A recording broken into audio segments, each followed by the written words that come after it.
ओम श्री परमात्मने नमः। श्री गौतम स्मृति पहला अध्याय। ब्राह्मण क्षत्रिय वैश्यों के उपनयन संस्कार आदि का वर्णन। वेद ही धर्म का मूल है, स्मृति और शील भी धर्म का मूल है।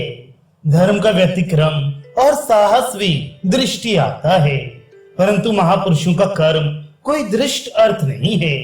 प्रबल और दुर्बल से समान बल वाले शास्त्रों के विरोध में विकल्प भी होता है, अर्थात जहां दो वाक्यों से दो प्रकार कर्म प्राप्त हो वहां दोनों करने उचित हैं।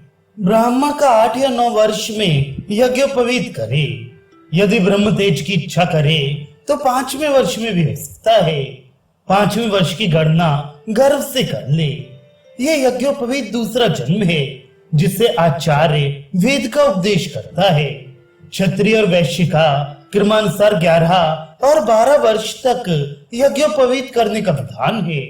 16 वर्ष तक ब्राह्मण की और क्षत्रिय की 22 वर्ष तक और वैश्य की 24 वर्ष तक गायत्री पतित नहीं होती, अर्थात गौड़ अधिकार रहता है।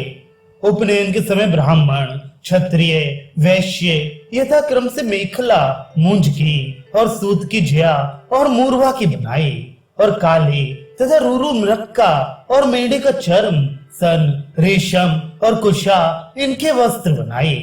और कोई कोई ऐसा भी कहते हैं कि तीनों वर्णों को कपास के नवीन और गरु तथा मजीठ वृक्ष के लाल रंग के वस्त्र धारण करने उचित हैं। ब्राह्मण को हल्दी में रंगा हुआ, क्षत्रिय और वैश्य को भी धारण करना उचित है। ब्राह्मण बेल या पलाश के काष्ठ का दंड और दोनों जाति क्रम से पीपल और पीलू का दंड धारण करें, तथा और जाति किसी यज्ञ वृक्ष का सवल्कल काष्ठ का दंड धारण कर सकता है, परंतु वह दंड फटा ना हो। दंड का परिमाण तीनों जातियों को यथाक्रम से मस्तक, ललाट और नासिका के अग्रभाग तक हो। ब्राह्मण सब मुंडन कराए, क्षत्रिय मस्तक पर जटा रखे और वैश्य शिखा रखे। कोई द्रव्य यदि हाथ में हो और वह यदि उच्छिष्ट हो जाए तो इस द्रव्य को बिना पृथ्वी पर रखे आचमन करे। धातु, मिट्टी, काष्ठ, शुक्ति निर्मित वस्तु, इन चारों द्रव्यों की शुद्धि क्रम से मांजने, तपाने, छीलने और धोने से हो जाती है। और पत्थर, मणि, शंख, सीपी इनकी शुद्धि धातु के समान है। काष्ठ के समान हाण और भूमि की शुद्धि है, और भूमि की शुद्धि हल से खनन करने पर भी हो जाती है। बांस के पात्र की शुद्धि वस्त्र के समान है, और जो अत्यंत भ्रष्ट हो तो उसे त्याग दे।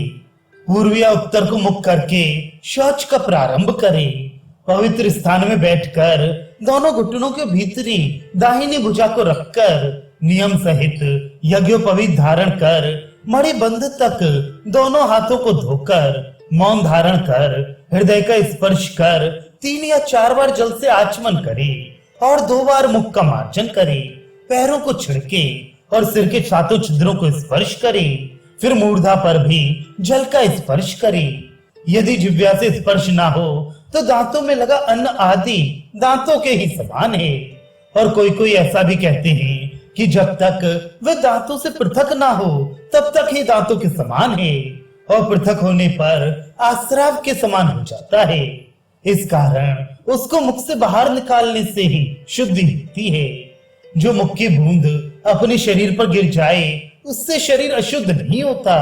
अशुद्ध वस्तु का लेप और गंध को दूर करने के लिए शौच करे। यदि पवित्र वस्तु लगी हो या मूत्र, विष्ठा, वीर्य स्खलन भोजन के समय में हो जाए तो वेद और स्मृतियों में कही हुई रीत के अनुसार वहां मिट्टी और जल से शौच करना उचित है। गुरु अपने हाथ से शिष्य का अंगूठा पकड़कर शिष्य तू पढ़ ये कहकर बुलाए। इसके उपरांत शिष्य गुरु में अपने नेत्र और मन को लगाकर कुशाओं से अपने प्राणों को स्पर्श कर 3 प्राणायाम करे। आचमन का प्रमाण 15 बूंद तक है, और पूर्व की ओर को अग्रभाग वाली कुशाओं के आसन पर बैठकर ओंकार पूर्वक 5 या 7 व्याहतियों का पाठ करे। प्रातः काल में वेद पढ़ने के प्रारंभ और अंत में शिष्य गुरु के चरणों को ग्रहण करे। और गुरु की आज्ञा लेकर गुरु के दक्षिण भाग में पूर्व या उत्तर को मुख करके बैठे। प्रथम गायत्री तथा वेद और ओंकार के पढ़ने के समय में भी इसी भांति बैठे। कुत्ता, मेढक, बिलाव यदि पढ़ने के समय गुरु शिष्य के बीच में होकर निकल जाए तो ब्राह्मण 3 दिन वन में निवास कर उपवास करे और क्षत्रिय, वैश्य इत्यादि प्राणायाम और घृत का भोजन करे।